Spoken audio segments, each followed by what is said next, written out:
ನಮಸ್ಕಾರ. First tube ನ ಮತ್ತೊಂದು ವಿಡಿಯೋಗೆ ಸ್ವಾಗತ. ಪ್ರಸ್ತುತ ಪಶ್ಚಿಮ ಏಷ್ಯಾದಲ್ಲಿ ಇರಾನ್ ಮತ್ತು ಇಸ್ರೇಲ್ ನಡುವೆ ನಡೀತಾ ಇರುವಂತಹ ಭೀಕರ ಕಾಳಗವನ್ನ ಇಡೀ ಜಗತ್ತು ಅತ್ಯಂತ ಆತಂಕದಿಂದ ನೋಡ್ತಾ ಇದೆ. ಅಮೆರಿಕ, ಇಂಗ್ಲೆಂಡ್, ಫ್ರಾನ್ಸ್ ಸೇರಿದಂತೆ ಪ್ರತಿಯೊಂದು ಬಲಿಷ್ಠ ರಾಷ್ಟ್ರಗಳಿಗೂ ಕೂಡ ಈ ಯುದ್ಧ ಎಲ್ಲಿ ಮೂರನೇ ಮಹಾಯುದ್ಧಕ್ಕೆ ತಿರುಗುತ್ತದೆಯೋ ಎಂಬಂತಹ ಭಯ ಕಾಡ್ತಾ ಇದೆ. ಆದ್ರೆ ಇದೇ ಜಗತ್ತಿನ ಒಂದು ಮೂಲೆಯಲ್ಲಿ ತನ್ನ ಐಷಾರಾಮಿ ಅರಮನೆಯಲ್ಲಿ ಕುಳಿತು ಈ ಇರಾನ್ ಯುದ್ಧವನ್ನ ಟಿವಿಯಲ್ಲಿ ನೋಡುತ್ತಾ ಒಬ್ಬ ಸರ್ವಾಧಿಕಾರಿ ಮಾತ್ರ ಅತ್ಯಂತ ಖುಷಿಯಿಂದ ನಗ್ತಾ ಇದ್ದಾನೆ. ಆತನಿಗೆ ಮಾತ್ರ ಯುದ್ಧ ಒಂಥರ ಹಬ್ಬದ ವಾತಾವರಣ ಸೃಷ್ಟಿಸಿದೆ. ಆತ ಯಾರು ಗೊತ್ತಾ? ಅವನೇ ಉತ್ತರ ಕೊರಿಯಾದ ಸರ್ವಾಧಿಕಾರಿ, ಇಡೀ ಅಮೆರಿಕಕ್ಕೆ ಸಿಂಹ ಸ್ವಪ್ನವಾಗಿರುವಂತಹ ಕಿಮ್ ಜಾಂಗ್ ಉನ್. ಅದೇನಪ್ಪ, ಇರಾನ್ಗೂ ಉತ್ತರ ಕೊರಿಯಾಗೂ ಸಾವಿರಾರು ಕಿಲೋಮೀಟರ್ ದೂರವಿದೆ. ಇರಾನ್ ಮೇಲೆ ಬಾಂಬ್ ಮಳೆ ಸುರಿತಾ ಇದ್ರೆ ಆಯ್ತಾ ಕಿಮ್ ಜಾಂಗ್ ಉನ್ ಯಾಕೆ ಖುಷಿ ಪಡ್ತಾ ಇದ್ದಾನೆ? ಈ ಪ್ರಶ್ನೆ ನಿಮ್ಮ ತಲೆಯಲ್ಲಿ ಮೂಡ್ತಾ ಇರಬಹುದು. ಇಲ್ಲೇ ಇರೋದು ನೋಡಿ ಜಾಗತಿಕ ರಾಜಕಾರಣದ ಬಹುದೊಡ್ಡ ಟ್ವಿಸ್ಟ್. ಇರಾನ್ ಮೇಲೆ ನಡೀತಾ ಇರುವಂತಹ ಈ ದಾಳಿಗಳು ಕಿಮ್ ಜಾಂಗ್ ಉನ್ ತನ್ನ ದೇಶದಲ್ಲಿ ಮಾಡಿರುವಂತಹ ಅತಿ ದೊಡ್ಡ ವಿನಾಶಕಾರಿ ನಿರ್ಧಾರವೊಂದನ್ನ 100ಕ್ಕೆ 100 ಪಾಲು ಸರಿ ಅಂತ ಜಗತ್ತಿಗೆ ಸಾಬೀತುಪಡಿಸಿದೆ. ತಾನು ಇಷ್ಟು ದಿನ ತನ್ನ ಜನರನ್ನ ಉಪವಾಸ ಕೆಡವಿಯಾದ್ರೂ ಕೂಡ ಅಣುಬಾಂಬ್ ಮಾಡಿದ್ದು ಎಷ್ಟು ಸರಿ ಅನ್ನೋದಕ್ಕೆ ಇರಾನ್ ಈಗ ಒಂದು ಲೈವ್ ಎಕ್ಸಾಂಪಲ್ ಆಗಿ ಕಿಮ್ ಅಣ್ಣನ ಕಣ್ಮುಂದೆ ನಿಂತಿದೆ. ಅಷ್ಟಕ್ಕೂ ಇರಾನ್ ಕಥೆ ನೋಡಿ ಕಿಮ್ ಜಾಂಗ್ ಉನ್ ಅಮೆರಿಕಾಗೆ ಕೊಟ್ಟಿರುವಂತಹ ಆ ಸ್ಪಷ್ಟ ಸಂದೇಶವಾದ್ರೂ ಏನು? ಅಣುಬಾಂಬ್ ಇಲ್ಲದಿದ್ರೆ ಇರಾನ್ಗೆ ಬಂದ ಗತಿಯೇ ನಮಗೂ ಬರ್ತಿತ್ತು ಅಂತ ಕಿಮ್ ನಂಬಿದ್ದಾನ. ಈ ಇರಾನ್ ಯುದ್ಧದಿಂದಾಗಿ ಅಮೆರಿಕದ ಅಣ್ವಸ್ತ್ರ ನಿಷೇಧ ಕನಸು ಹೇಗೆ ಶಾಶ್ವತವಾಗಿ ನುಚ್ಚುನೂರಾಗಿದೆ? ಬನ್ನಿ ಇವತ್ತಿನ ಈ ಡೀಟೇಲ್ಡ್ ವಿಡಿಯೋದಲ್ಲಿ ಜಗತ್ತಿನ ಯಾವುದೇ ಟಿವಿ ಚಾನೆಲ್ಗಳು ನಿಮಗೆ ವಿವರಿಸಿದಂತಹ ಉತ್ತರ ಕೊರಿಯಾದ ಈ ನ್ಯೂಕ್ಲಿಯರ್ ಗೇಮ್ ಪ್ಲಾನ್ ನ ಪ್ರತಿಯೊಂದು ಎಳೆಯನ್ನ ಎಳೆಯಾಗಿ ಬಿಚ್ಚಿಡೋಣ. ಈ ಮಾಹಿತಿಯನ್ನ ಪ್ರತಿಯೊಬ್ಬರು ಕೂಡ ತಿಳಿದುಕೊಳ್ಳಲೇಬೇಕು. ಹೀಗಾಗಿ ವಿಡಿಯೋವನ್ನ ಎಲ್ಲೂ ಸ್ಕಿಪ್ ಮಾಡದೆ ಕೊನೆವರೆಗೂ ನೋಡಿ. ಸೊ ವಿಡಿಯೋವನ್ನ ಶುರು ಮಾಡೋಣ. ಆದ್ರೆ ಅದಕ್ಕೂ ಮುನ್ನ ಅಮೆರಿಕವನ್ನೇ ಎದುರಾಕಿಕೊಳ್ಳುವಂತಹ ಧೈರ್ಯವಿರುವಂತಹ ಕಿಮ್ ಜಾಂಗ್ ಉನ್ ತಾಕತ್ತಿನ ಬಗ್ಗೆ ನಿಮ್ಮ ಅನಿಸಿಕೆ ಏನು ಅಂತ ಕಮೆಂಟ್ ಮಾಡಿ ಹಾಗೂ ವಿಡಿಯೋಗೆ ಲೈಕ್ ಕೊಡಿ.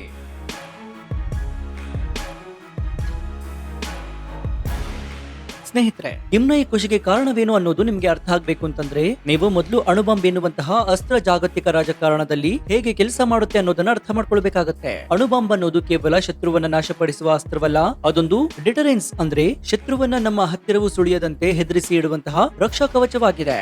ಈಗ ಇರಾನ್ ಕಡೆಗೆ ಬರೋದಾದ್ರೆ ಇರಾನ್ ಬಳಿ ಬಲಿಷ್ಠವಾದ ಸೇನೆ ಇದೆ, ಸಾವಿರಾರು ಡ್ರೋನ್ಗಳಿವೆ, ಬ್ಯಾಲಿಸ್ಟಿಕ್ ಕ್ಷಿಪಣಿಗಳು ಕೂಡ ಇವೆ. ಆದ್ರೆ ಇರಾನ್ ಬಳಿ ಅಧಿಕೃತವಾಗಿ ಅಣುಬಾಂಬ್ ಇಲ್ಲ. ಅವರು ಅಣುಬಾಂಬ್ ತಯಾರಿಸಲು ಹೊರಟಾಗಲಿಲ್ಲ ಇಸ್ರೇಲ್ ಮತ್ತು ಅಮೆರಿಕ ಸೇರಿ ಅವರ ಸೈಂಟಿಸ್ಟ್ ಗಳನ್ನೇ ಮುಗಿಸಿ ಲ್ಯಾಬ್ ಗಳನ್ನ ನಾಶಪಡಿಸಿ ಅವರ ಪ್ಲಾನ್ ಅನ್ನ ತಡೆಯುತ್ತಲೇ ಬಂದಿದ್ದಾವೆ. ಯಾವಾಗ ಇರಾನ್ ಬಳಿ ಅಣ್ವಸ್ತ್ರ ಇಲ್ಲ ಅನ್ನುವುದು ಅಮೆರಿಕ ಮತ್ತು ಇಸ್ರೇಲ್ಗೆ ಕನ್ಫರ್ಮ್ ಆಯ್ತು, ಆಗ ಅವರು ಇರಾನ್ ಮೇಲೆ ಮುಲಾಜಿಲ್ಲದೆ ಮುಗಿಬಿದ್ದಿದ್ದಾರೆ. ಇರಾನ್ ನ ಪ್ರತಿಯೊಂದು ರಹಸ್ಯ ನೆಲೆಗಳ ಮೇಲೆ, ನಾಯಕರ ಮೇಲೆ ನೇರವಾಗಿ ದಾಳಿಗಳು ನಡೀತಾ ಇವೆ. ಇರಾನ್ ಎಷ್ಟು ಪ್ರತಿದಾಳಿ ಮಾಡಿದ್ರೂ ಕೂಡ ಅಮೆರಿಕ ಇಸ್ರೇಲ್ ಜಂಟಿ ಶಕ್ತಿಯ ಮುಂದೆ ಅದಕ್ಕೆ ಒಂದು ಹಂತದವರೆಗೆ ಮಾತ್ರ ನಿಲ್ಲಲು ಸಾಧ್ಯವಾಗ್ತಾ ಇದೆ. ತನ್ನ ದೇಶದ ರಕ್ಷಣೆ ಮಾಡಿಕೊಳ್ಳಲು ಇರಾನ್ ಇಂದು ಪರದಾಡ್ತಾ ಇದೆ. ಈಗ ಉತ್ತರ ಕೊರಿಯಾದ ಸರ್ವಾಧಿಕಾರಿ ಕಿಮ್ ಜಾಂಗ್ ಉನ್ ತಂತ್ರಗಾರಿಕೆ ಬಗ್ಗೆ ನೋಡೋದಾದ್ರೆ ಕಳೆದ 10-15 ವರ್ಷಗಳಿಂದ ಅಮೆರಿಕ, ವಿಶ್ವಸಂಸ್ಥೆ ಸೇರಿದಂತೆ ಇಡೀ ಜಗತ್ತು ಉತ್ತರ ಕೊರಿಯಾದ ಮೇಲೆ ಭಾರಿ ಆರ್ಥಿಕ ದಿಗ್ಬಂಧನಗಳನ್ನ ಹೇರಿದೆ. ಅಲ್ಲಿನ ಜನರಿಗೆ ತಿನ್ನಲು ಸರಿಯಾದ ಊಟವಿಲ್ಲ, ಕರೆಂಟ್ ಇಲ್ಲ, ನೆಟ್ವರ್ಕ್ ಕೂಡ ಇಲ್ಲ, ಅಂದ್ರೆ ಇಂಟರ್ನೆಟ್ ಕೂಡ ಇಲ್ಲ. ಆದ್ರೂ ಕೂಡ ಕಿಮ್ ಜಾಂಗ್ ಉನ್ ತನ್ನ ದೇಶದ ಬಜೆಟ್ ನ ಬಹುಪಾಲು ಹಣವನ್ನ ಕೇವಲ ಅಣುಬಾಂಬ್ ಮತ್ತು ಖಂಡಾಂತರ ಕ್ಷಿಪಣಿಗಳ ತಯಾರಿಕೆಗೆ ಸುರಿತಾ ಇದ್ದಾನೆ. ಇದಕ್ಕಾಗಿ ಜಗತ್ತು ಅವನನ್ನ ಹುಚ್ಚ ಸರ್ವಾಧಿಕಾರಿ ಅಂತ ಕರೀತಾರೆ. ನಿನ್ನ ಜನರ ಹೊಟ್ಟೆಗಿಲ್ಲ, ನಿನಗೆ ಈ ಅಣುಬಾಂಬ್ ಬೇಕಿತ್ತ ಅಂತ ಅಮೆರಿಕ ಕೂಡ ಲೇವಡಿ ಮಾಡಿತ್ತು. ಆದ್ರೆ ಇಂದು ಇರಾನ್ ನ ದುಸ್ಥಿತಿಯನ್ನು ನೋಡ್ತಾ ಇರುವಂತಹ ಕಿಮ್ ಜಾಂಗ್ ಉನ್ ತನ್ನ ದೇಶದ ಜನರಿಗೆ ಮತ್ತು ಇಡೀ ಜಗತ್ತಿಗೆ ಹೇಳ್ತಾ ಇರೋದು ಒಂದೇ ಮಾತು. ನೋಡಿದ್ರಾ, ಅಂದು ನಾನು ಅಣುಬಾಂಬ್ ಮಾಡದೇ ಇದ್ದಿದ್ರೆ ಇಂದು ಇರಾನ್ ಮೇಲೆ ಬೀಳ್ತಾ ಇರುವಂತಹ ಬಾಂಬ್ಗಳು ನಮ್ಮ ನಗರದ ಮೇಲೂ ಕೂಡ ಬೀಳ್ತಾ ಇತ್ತು. ಇರಾನ್ ಬಳಿ ಅಣುಬಾಂಬ್ ಇಲ್ಲ, ಅದಕ್ಕೆ ಅಮೆರಿಕ, ಇಸ್ರೇಲ್ ಅವರನ್ನ ಆಟವಾಡಿಸ್ತಾ ಇದೆ. ಆದ್ರೆ ನನ್ನ ಬಳಿ ಅಮೆರಿಕವನ್ನೇ ಬೂದಿ ಮಾಡಬಲ್ಲಂತಹ ಹೈಡ್ರೋಜನ್ ಬಾಂಬ್ ಇದೆ. ಹೀಗಾಗಿ ನನ್ನ ದೇಶದ ಕಡೆಗೆ ಕಣ್ಣೆತ್ತಿ ನೋಡುವ ಧೈರ್ಯ ಯಾರಿಗೂ ಕೂಡ ಇಲ್ಲ. ಇದು ಅಕ್ಷರಶಃ ಕಿಮ್ನ ನಾನು ಅಂದೇ ಹೇಳಿದ್ದೇ ಮೂಮೆಂಟ್ ಆಗಿದೆ. ತಾನು ಮಾಡಿದ ಕಠಿಣ ನಿರ್ಧಾರಗಳನ್ನ ಸಮರ್ಥಿಸಿಕೊಳ್ಳಲು ಕಿಮ್ಗೆ ಇರಾನ್ ಯುದ್ಧ ಒಂದು ಪರ್ಫೆಕ್ಟ್ ಉದಾಹರಣೆಯಾಗಿ ಸಿಕ್ಕಿದೆ. ಇನ್ನು ಕಿಮ್ ಜಾಂಗ್ ಉನ್ ಏನು ದಡ್ಡ ಅಲ್ಲ, ಆತ ಇತಿಹಾಸವನ್ನ ಬಹಳ ಆಳವಾಗಿ ಓದಿದ್ದಾನೆ. ಅಮೆರಿಕವನ್ನ ನಂಬಿ ತಮ್ಮ ಅಣ್ವಸ್ತ್ರವನ್ನ ಬಿಟ್ಟುಕೊಟ್ಟಂತಹ ನಾಯಕರ ಗತಿ ಏನಾಯ್ತು ಅನ್ನೋದು ಕಿಮ್ಗೆ ಸ್ಪಷ್ಟವಾಗಿ ಗೊತ್ತಿದೆ. ಆತನ ಮುಂದೆ 3 ಉದಾಹರಣೆಗಳು ಕೂಡ ಇವೆ. ಅದರಲ್ಲಿ ಮೊದಲನೆಯದು ಲಿಬಿಯಾದ ಮೊಹಮ್ಮರ್ ಗಡಾಫಿ. 2003ರಲ್ಲಿ ಅಮೆರಿಕದ ಮಾತಿಗೆ ಮರಳಾಗಿ ಗಡಾಫಿ ತನ್ನ ನ್ಯೂಕ್ಲಿಯರ್ ಪ್ರೋಗ್ರಾಮ್ ಅನ್ನ ಶಾಶ್ವತವಾಗಿ ನಿಲ್ಲಿಸಿದ.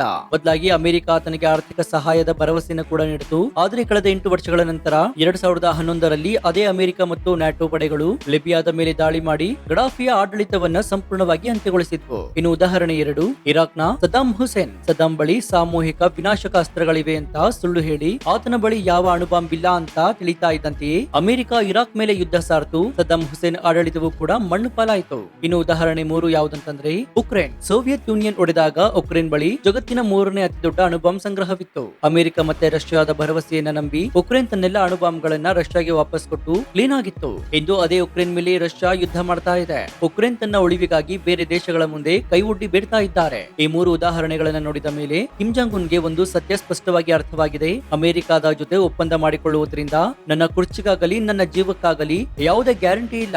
ನನ್ನನ್ನು ರಕ್ಷಿಸಬಲ್ಲಂತಹ ಏಕೈಕ ಶಕ್ತಿ ಅಂದ್ರೆ ಅದು ನಾನು ತಯಾರಿಸಿರುವಂತಹ ನ್ಯೂಕ್ಲಿಯರ್ ವೆಪನ್ ಮಾತ್ರ.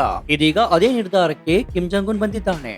ಇರಾನ್ ಯುದ್ಧದ ಈ ಎಲ್ಲಾ ಬೆಳವಣಿಗೆಗಳು ಈಗ ಅಮೆರಿಕ ಮತ್ತು ಅದರ ಮಿತ್ರ ರಾಷ್ಟ್ರ ದಕ್ಷಿಣ ಕೊರಿಯಾಗೆ ಅಕ್ಷರಶಃ ನಿದ್ದೆಗೆಡಿಸಿದೆ. ಇದಕ್ಕೆ ಕಾರಣ ಅಮೆರಿಕ ಇಷ್ಟು ದಿನ ಒಂದು ಸಣ್ಣ ಆಸೆಯಲ್ಲಿತ್ತು. ಹೇಗಾದ್ರೂ ಮಾಡಿ ಭಾರಿ ಆರ್ಥಿಕ ದಿಗ್ಬಂಧನಗಳನ್ನ ಹೇರಿ ಕಿಮ್ ಜಾಂಗ್ ಉನ್ನ ಮಾತುಕತೆಯ ಟೇಬಲ್ಗೆ ಕರೆತಂದು ಆತನ ಬಳಿ ಇರುವಂತಹ ಅಣುಬಾಂಬ್ಗಳನ್ನ ಕಿತ್ಕೊಂಡು ಉತ್ತರ ಕೊರಿಯಾವನ್ನ ಡಿನ್ಯೂಕ್ಲಿಯರೈಸ್ ಮಾಡಬೇಕು ಅಂತ ಅಮೆರಿಕ ಪ್ಲಾನ್ ಹಾಕಿತ್ತು. ಡೊನಾಲ್ಡ್ ಟ್ರಂಪ್ ಅವರು ಅಧ್ಯಕ್ಷರಾಗಿರುವಾಗ ಈ ಪ್ರಯತ್ನಗಳನ್ನ ಮಾಡಿದ್ರು ಕೂಡ. ಆದ್ರೆ ಈಗ ಇರಾನ್ ಮೇಲೆ ನಡೀತಾ ಇರುವಂತಹ ದಾಳಿಯನ್ನು ನೋಡಿದ ಮೇಲೆ ಕಿಮ್ ಜಾಂಗ್ ಉನ್ ಜನ್ಮದಲ್ಲಿ ಇನ್ನು ಅಮೆರಿಕದ ಜೊತೆ ಅಣ್ವಸ್ತ್ರ ನಿಷೇಧದ ಬಗ್ಗೆ ಮಾತನಾಡುವುದೇ ಇಲ್ಲ.